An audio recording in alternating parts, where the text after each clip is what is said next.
Assalamualaikum warahmatullahi wabarakatuh. Malam ini, kami tidak membawa angka survei. Tidak pula pernyataan resmi atau potongan pidato. Yang akan Anda dengar adalah sesuatu yang jarang disentuh kamera, tapi sering dibicarakan pelan-pelan di dapur-dapur tua Jawa. Sebuah kisah yang berangkat dari bisikan primbon, hitungan weton, dan tanda-tanda alam yang dipercaya orang-orang sepuh sebagai bahasa tak tertulis tentang nasib seseorang.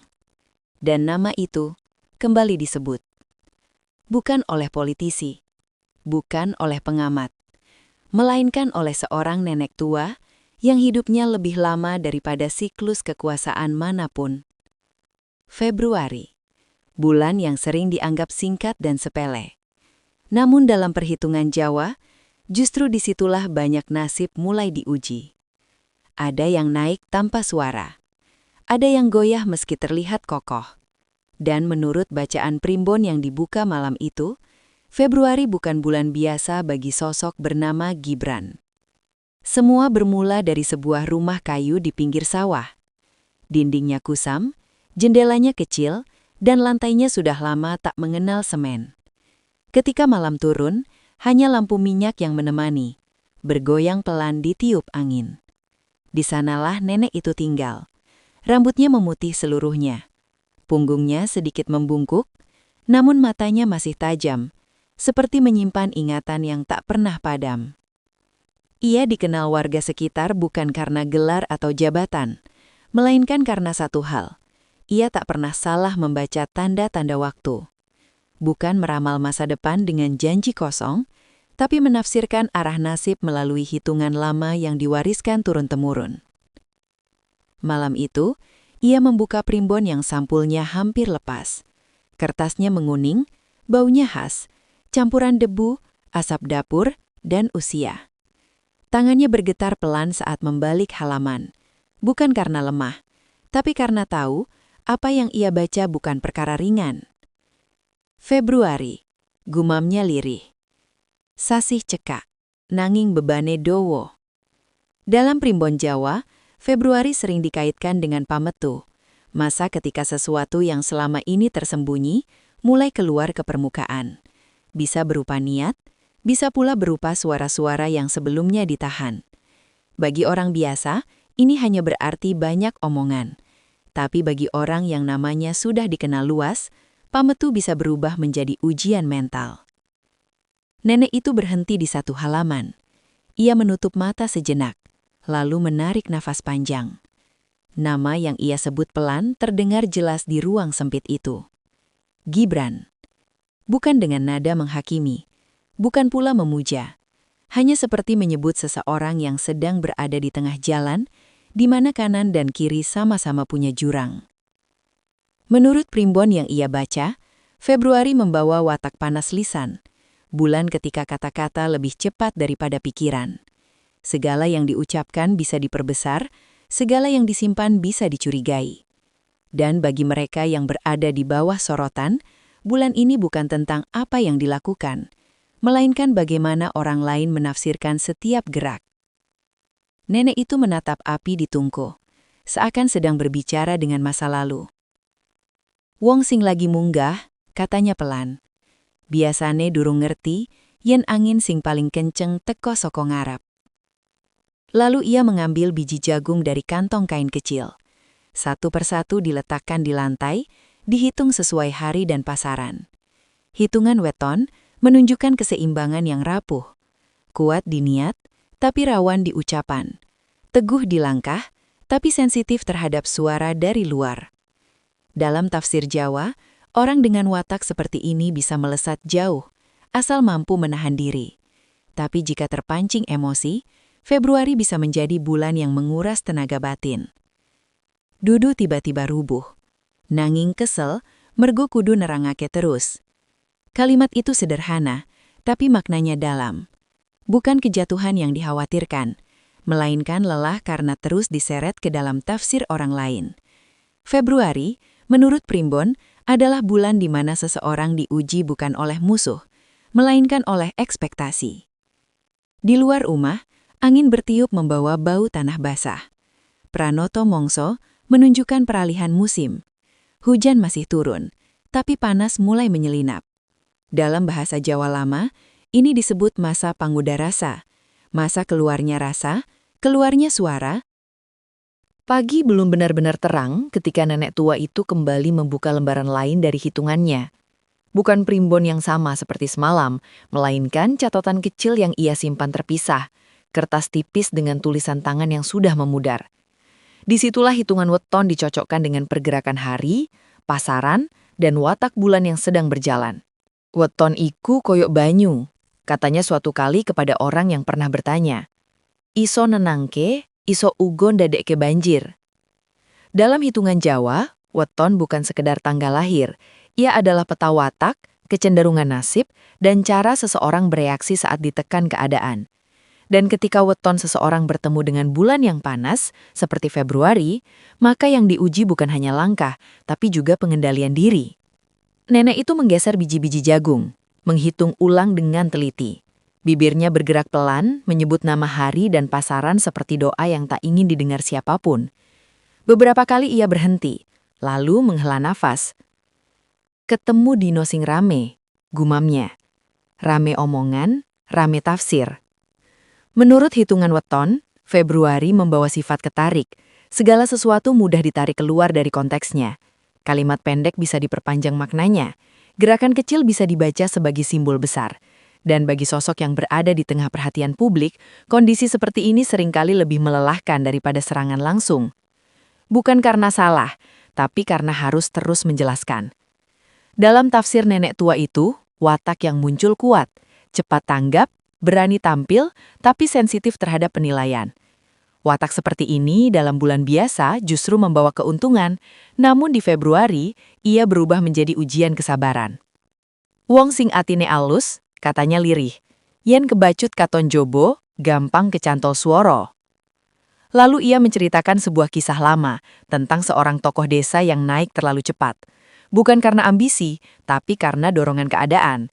Awalnya dipuji, lalu dipertanyakan.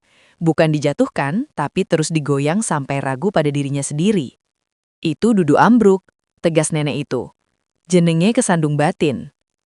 Februari menurut hitungan weton yang ia baca, bukan bulan kejatuhan.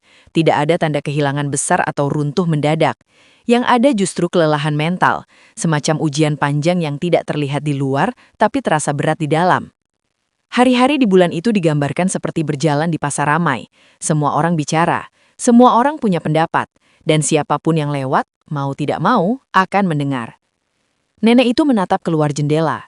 Sawah tampak hijau, tapi tanahnya masih lembek. Dalam bahasa Jawa lama, kondisi ini disebut durung mantep, belum benar-benar kokoh. Jika melangkah terlalu cepat, kaki bisa terpeleset. Jika terlalu rabu, bisa tertinggal. Sing penting ora kesusu, ucapnya. Lan ora kejem marang awake dhewe. Hitungan weton juga menunjukkan satu hal lain yang menarik.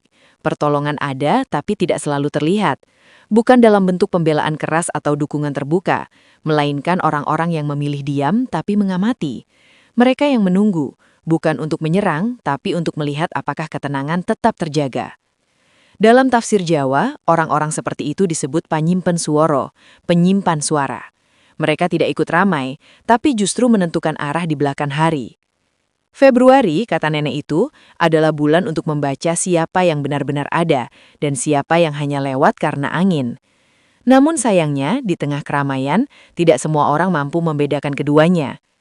Ia lalu mengingatkan satu hal penting dari hitungan weton itu. Bahaya terbesar bukan dari luar, melainkan reaksi sendiri. Ketika seseorang mulai terpancing, ingin menjawab semua suara, ingin meluruskan semua tafsir, disitulah tenaga habis perlahan. Wong Jawa kui ngerti, katanya sambil tersenyum tipis. Yen meneng ora mesti kalah. Dalam banyak kasus justru diam yang menjaga arah. Bukan diam karena takut, tapi diam karena memilih waktu. Februari, dalam bacaan weton ini, lebih menyukai orang yang menunda reaksi, bukan yang tergesa membuktikan. Menjelang siang nenek itu menutup catatan kecilnya. Ia tidak menuliskan kesimpulan, tidak pula memberi cap baik atau buruk. Baginya weton bukan vonis, ia hanya peta. Dan peta tidak memaksa seseorang ke satu jalan, hanya menunjukkan mana yang licin dan mana yang aman. Yen bisa ngliwati sasi iki, lakune bakal luwih enteng. Kalimat itu bukan janji, lebih tepat disebut pengingat. Februari bukan akhir, melainkan gerbang. Siapa yang mampu melewatinya tanpa terbawa arus, biasanya akan menemukan bulan berikutnya terasa lebih lapang. Dan dari hitungan weton itulah, satu hal menjadi jelas. Ujian di Februari tidak datang dalam bentuk kejadian besar, melainkan tekanan kecil yang terus-menerus. Suara, tafsir, ekspektasi, dan bayangan yang mengikuti kemanapun melangkah. Namun cerita ini belum selesai, karena selain primbon dan weton, masih ada satu bacaan yang dipercaya orang-orang sepuh sebagai penentu arah, pergerakan musim dan tanda alam. Dan disitulah Pranoto Mongso mulai berbicara lebih keras. Jika kamu mau, aku bisa lanjutkan ke bagian berikutnya dengan fokus Pranoto Mongso dan musim panas lidah, atau menajamkan narasi jadi lebih berani dan tegang ala berita malam. Tinggal bilang, lanjut. Siang itu, matahari tidak sepenuhnya terik. Api panasnya terasa menekan. Awan tipis menggantung rendah, seolah ragu apakah akan menurunkan hujan atau hanya lewat begitu saja. Nenek tua itu berdiri di ambang pintu rumahnya, memandang langit dengan sorot mata yang tenang namun waspada. Bagi orang lain, cuaca seperti ini tak lebih dari hari biasa. Namun, bagi mereka yang terbiasa membaca tanda, kondisi semacam ini jarang datang tanpa makna. Pranoto Mongso wis owah, katanya pelan, seperti berbicara pada dirinya sendiri. Dalam hitungan Jawa, Februari berada di masa peralihan. Bukan musim hujan murni, bukan pula kemarau. Tanah masih basah, tapi udara mulai panas. Tanaman tumbuh, namun hama juga mulai berani keluar. Dan dalam kepercayaan lama, apa yang terjadi di alam sering berjalan seiring dengan apa yang terjadi pada manusia. Nenek tua itu membuka catatan Pranoto Mongso yang berbeda dari primbon dan weton. Tulisan di dalamnya lebih singkat, lebih simbolik. Tidak bicara nama, tidak menyebut kejadian. Hanya tanda-tanda, angin, hujan, panas, dan gerak makhluk hidup. Mongso sworo, ucapnya. Mongso tutuk lurih cepet tinimbang pikiran. Musim ini dipercaya sebagai masa ketika lidah manusia lebih ringan. Orang mudah bicara, mudah menilai, mudah menarik kesimpulan. Dalam kehidupan sehari-hari, ini mungkin hanya berarti gosip. Tapi bagi sosok yang hidupnya berada di ruang publik, musim seperti ini seringkali terasa seperti berjalan di tengah kerumunan yang tak pernah benar-benar diam. Nenek tua itu menuturkan satu pertanda yang sering ia ingat dari orang-orang tua sebelumnya. Jika di musim peralihan, angin bertiup tak menentu, maka manusia pun akan bergerak tanpa arah yang jelas. Hari ini memuji, esok mencibir. Pagi mendukung, malam meragukan. Tutu sing ojo, katanya. Wong-wong mung kegawa mongso. Menurut Pranoto Mongso, Februari bukan bulan serangan langsung. Tidak ada tanda benturan keras atau kejadian besar yang memukul tiba-tiba. Justru sebaliknya, yang ada adalah gesekan kecil yang berulang, seperti panas yang tak membakar, tapi membuat gerah sepanjang hari. Dalam tafsir ini, sosok seperti Gibran digambarkan berada di tengah musim yang penuh suara. Setiap langkahnya terlihat, setiap gesturnya dibaca, bahkan diamnya pun ditafsirkan. Bukan karena kesalahan tertentu, melainkan karena posisi yang sedang dijalani. Yen wis katon cetha, ucapnya. Mongso ora tau meneng. Ia lalu menunjuk pohon mangga di halaman. Daunnya hijau, buahnya mulai muncul, tapi beberapa tampak jatuh sebelum matang. Dalam bahasa simbol Jawa, itu pertanda hasil yang dipercepat oleh keadaan, bukan oleh kesiapan. Dudu woi sing salah, katanya lirih. Nanging wektune durung pas. Pranoto Mongso juga mencatat satu hal penting tentang Februari. Ini adalah bulan ketika emosi mudah naik turun, seperti suhu udara yang tak stabil. Pagi bisa sejuk, siang menyengat, sore mendung. Manusia yang tak siap sering terbawa suasana, bereaksi bukan karena niat, tapi karena dorongan sesaat. Dalam konteks ini, nenek tua itu menekankan satu pesan yang sama berulang kali. Jangan melawan musim dengan emosi. Orang Jawa lama percaya, melawan musim hanya akan menguras tenaga. Yang bijak adalah menyesuaikan langkah, memperlambat gerak, dan menunggu saat yang lebih teduh. Sing ngotot ing mongso iki, katanya, asring keseluih disik. Ia juga menyebut adanya tanda angin balik, yaitu saat suara yang semula datang dari luar perlahan berbalik arah. Pujian yang berlebihan bisa berubah menjadi tuntutan, dukungan yang ramai bisa menjadi beban ekspektasi, dan disitulah banyak orang mulai goyah, bukan karena diserang, tapi karena merasa tak pernah cukup. Namun Pranoto Mongso tidak hanya bicara tentang ujian, ada pula tanda perlindungan halus. Dalam musim peralihan, alam sering memberi jeda kecil, hujan singkat, angin sepoi, senja yang tenang. Bagi manusia, ini diartikan sebagai kesempatan untuk menata ulang sikap. Februari menehi selo, ucapnya. Nanging ora suwe. Sela ini bukan waktu untuk melawan atau membuktikan, melainkan waktu untuk membaca ulang arah. Siapa yang memanfaatkan jeda ini untuk menenangkan diri, biasanya akan keluar dari bulan ini dengan tenaga yang masih utuh. Menjelang sore, langit benar-benar mendung. Hujan turun sebentar, lalu berhenti. Tanah kembali basah, udara sedikit lebih sejuk. Nenek tua itu tersenyum tipis, seolah melihat konfirmasi dari apa yang ia baca sejak pagi.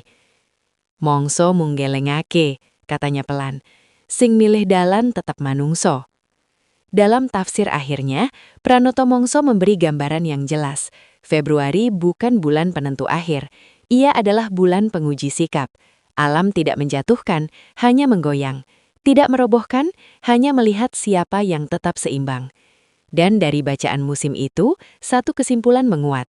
Selama tidak terpancing oleh panas lidah, selama tidak bereaksi berlebihan terhadap suara yang datang silih berganti, maka badai Februari akan lewat seperti hujan sore, menyisakan tanah basah tapi tidak merusak akar. Namun, masih ada satu bacaan yang belum disentuh. Bukan dari buku, bukan dari hitungan, melainkan dari mimpi dan bayangan, pertanda paling halus namun seringkali paling jujur. Dan disitulah cerita ini akan masuk ke bagian yang lebih sunyi, bagian ketika malam mulai berbicara. Jika kamu mau, aku siap lanjutkan ke bab berikutnya dengan fokus mimpi, bayangan, dan tafsir batin, atau menajamkan ketegangan ke arah isyarat paling berbahaya di akhir Februari. Tinggal bilang, lanjut. Malam turun perlahan, seperti kain hitam yang disampirkan tanpa suara. Di rumah kayu itu, nenek tua tidak langsung tidur. Ia justru duduk lebih lama dari biasanya, membiarkan lampu minyak menyala kecil di sudut ruangan. Api yang redup memantulkan bayangan di dinding, bergerak pelan, memanjang, lalu menyusut kembali. Bayangan ora tau goroh, katanya suatu kali. Nangin, ora kabeh wong gelem moco. Dalam kepercayaan Jawa lama, mimpi dan bayangan bukan ramalan mentah. Ia adalah cermin batin. Apa yang muncul di malam hari seringkali bukan tentang masa depan, melainkan tentang beban yang sedang dipikul seseorang. Dan di bulan seperti Februari, ketika suara luar terlalu ramai, batin kerap berbicara lewat cara-cara halus. Nenek itu mengaku, beberapa malam terakhir tidurnya tidak pernah benar-benar lelap. Bukan karena sakit, bukan pula karena usia. Ada mimpi yang datang berulang, dengan bentuk yang berbeda, tapi rasa yang sama. Ia tidak melihat wajah jelas, hanya sosok berjalan di depan cahaya, sementara bayangannya tertinggal di belakang. Jenenge melaku luwih disik, ucapnya lirih. Ragane nyusul alon-alon. Dalam tafsir primbon mimpi bayangan, yang tertinggal menandakan nama dan citra berjalan lebih cepat daripada kesiapan batin. Orang-orang membicarakan lebih dulu, menilai lebih dulu, sementara yang dinilai masih berusaha menata langkahnya sendiri. Ini bukan pertanda buruk, tapi peringatan yang tajam. Februari, kata nenek itu, sering memunculkan mimpi seperti ini pada mereka yang sedang berada di tengah sorotan. Mimpi bukan datang untuk menakuti, melainkan mengingatkan agar tidak terpisah terlalu jauh dari diri sendiri. Ia lalu menceritakan mimpi lain, tentang berjalan di jalan panjang. Di kiri kanannya, banyak orang berdiri. Mereka tidak menghalangi, tidak pula membantu. Mereka hanya menatap. Beberapa tersenyum, beberapa mengernyit, sisanya datar tanpa ekspresi. Itu dudu wong jahat, katanya. Iku pangilon. Orang-orang di pinggir jalan itu, menurut tafsirnya, adalah cerminan persepsi. Tidak semuanya bermaksud buruk, tidak semuanya tulus. Mereka hanya ada, menilai sesuai sudut pandang masing-masing. Dan yang berjalan di tengah jalan sering lupa bahwa tidak semua tatapan perlu dijawab. Dalam konteks bulan Februari, mimpi seperti ini muncul sebagai isyarat, jangan mencoba memuaskan semua mata. Upaya semacam itu hanya akan membuat langkah tersendat, pikiran bercabang, dan hati lelah sebelum sampai tujuan. Nenek itu menambahkan satu tafsir penting yang jarang dibicarakan. Mimpi yang datang berulang di bulan peralihan seringkali menandakan konflik batin yang belum diucapkan. Bukan konflik dengan orang lain, melainkan dengan ekspektasi yang menempel. Wong sing dituntut akeh, katanya pelan, asring lali takon marang awake dhewe. Disinilah Februari menjadi bulan yang paling berat secara batin, bukan karena serangan, bukan karena kejadian besar, melainkan karena tarikan dari dua arah, keinginan untuk tetap tenang dan dorongan untuk terus menjawab suara luar. Bayangan di dinding kembali bergerak ketika angin menyelinap lewat celah jendela. Lampu minyak bergoyang, membuat bentuk-bentuk itu tampak seolah hidup. Nenek tua itu memperhatikan dengan seksama, lalu tersenyum kecil. Yen bayangan goyang, katanya, tegese sumber cahayane durung stabil. Ini bukan tentang kesalahan, melainkan tentang kondisi. Cahaya yang goyah membuat bayangan tampak aneh. Begitu pula manusia. Ketika fokus terganggu, citra bisa berubah-ubah di mata orang lain. Namun, bukan bayangan yang perlu dikejar, melainkan sumber cahaya yang perlu ditenangkan. Dalam tafsir batin Jawa, cara menenangkan cahaya bukan dengan melawan gelap, tapi dengan memperkuat pusat diri. Tidur yang cukup, bicara seperlunya, dan memilih diam saat emosi mulai naik. Sederhana, tapi sering diabaikan. Nenek itu juga menyebut satu tanda yang lebih halus lagi. Mimpi tanpa gambar, hanya rasa. Rasa sesak, rasa dikejar waktu, rasa harus cepat. Ini menurutnya adalah pertanda bahwa seseorang sedang hidup di ritme orang lain, bukan ritmenya sendiri. Februari senengnya petake, katanya. Naning ora kabeh kudu disepetake. Bulan ini, dalam banyak bacaan batin, mendorong orang untuk segera membuktikan, segera menjelaskan, segera menanggapi. Padahal tidak semua hal perlu dijawab sekarang. Beberapa hal justru akan reda jika dibiarkan melewati malam. Menjelang tengah malam, nenek tua itu memadamkan lampu. Ruangan gelap, hanya suara serangga terdengar dari luar. Dalam kegelapan itu, ia merasa lebih tenang, seolah ingin menegaskan satu pesan yang sama sejak awal. Keheningan bukan kelemahan. Mongso rame kudu dilawan meneng, ucapnya pelan, hampir seperti doa. Dari mimpi dan bayangan itulah, satu kesimpulan batin muncul dengan jelas. Ujian Februari bukan pada apa yang terlihat, melainkan bagaimana seseorang menjaga dirinya sendiri di tengah kebisingan. Siapa yang mampu tetap utuh, biasanya akan keluar dari bulan ini dengan pandangan yang lebih jernih. Namun cerita belum berakhir, karena setelah mimpi dibaca dan bayangan ditafsirkan, masih ada satu bagian terakhir yang selalu ditunggu orang-orang sepuh, penutup bulan, saat semua tanda dirangkum menjadi satu arah. Dan di sanalah nasihat terakhir akan diucapkan. Menjelang akhir Februari, udara di desa itu berubah pelan. Tidak ada tanda dramatis, tidak pula kejadian besar yang memecah malam. Perubahan datang dengan cara yang paling sering luput dari perhatian.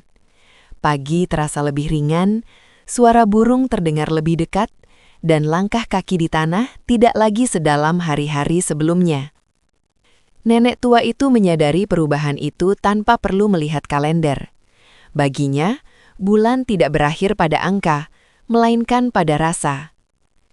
Yen mongso arep rampung, katanya pelan, biasane suasana dadi luwih cetha.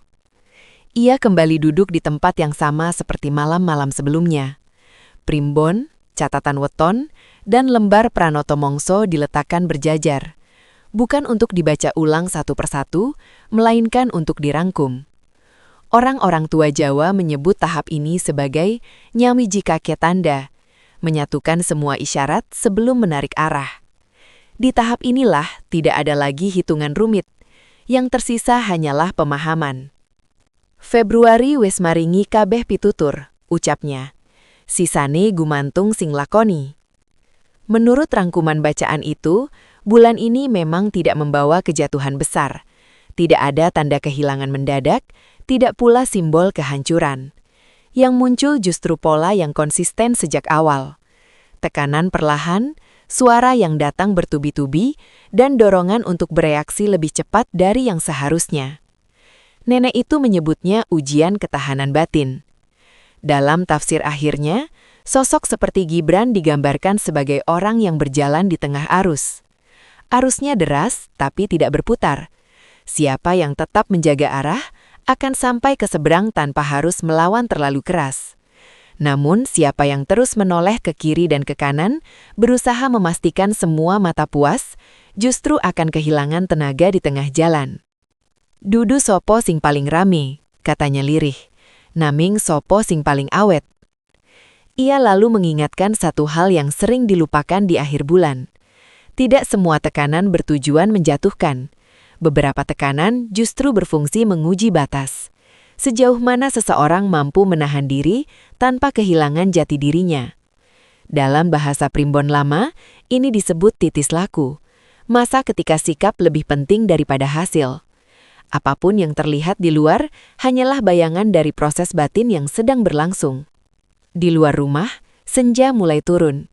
Warna langit tidak lagi kelabu, melainkan keemasan tipis. Nenek tua itu memandangnya lama lalu tersenyum kecil. Tanda rampungnya sasi, katanya. Cahayane bali alus. Ia menafsirkan senja itu sebagai simbol akhir Februari.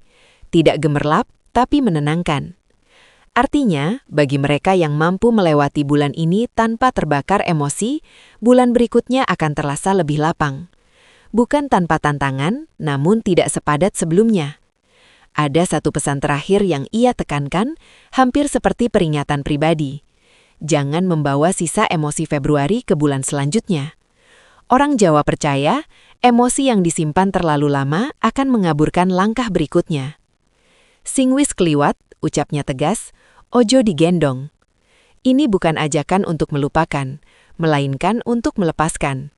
Kritik, tafsir, suara-suara yang datang silih berganti, semuanya sudah menjalankan perannya di bulan ini. Membawanya terus hanya akan memperberat langkah. Dalam penutup bacaannya, nenek itu menyebut satu arah yang jelas. Kemenangan di Februari bukan soal pengakuan, melainkan kemampuan tetap utuh. Siapa yang berhasil menjaga ketenangan, biasanya akan lebih siap menghadapi bulan-bulan setelahnya ketika keputusan mulai menuntut konsistensi. Ia lalu menutup semua catatan. Tidak ada ritual besar, tidak ada doa panjang yang diucapkan keras-keras. Hanya keheningan sejenak, seperti memberi ruang pada kesimpulan untuk menetap.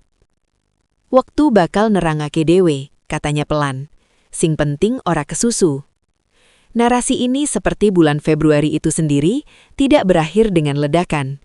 Ia berakhir dengan ketenangan yang tipis, hampir tak terasa. Namun justru disitulah letak maknanya. Tidak semua nasib berubah dengan kejadian besar. Sebagian besar berubah melalui cara seseorang bertahan di tengah tekanan kecil yang terus datang. Dan dari semua bacaan primbon, weton, pranoto mongso, mimpi dan bayangan yang telah ditafsirkan, satu garis besar menjadi jelas. Februari bukan bulan untuk membuktikan apapun kepada dunia. Ia adalah bulan untuk menata ulang diri agar langkah ke depan tidak goyah oleh suara yang datang dan pergi. Ketika malam benar-benar turun, nenek tua itu masuk ke rumahnya. Lampu dipadamkan, desa kembali sunyi. Bulan Februari hampir usai, meninggalkan jejak yang mungkin tak terlihat, tapi terasa bagi mereka yang menjalaninya dengan sadar. Dan seperti kata orang tua Jawa sejak dulu, sing ngerti tanda, ora gampang kesasar.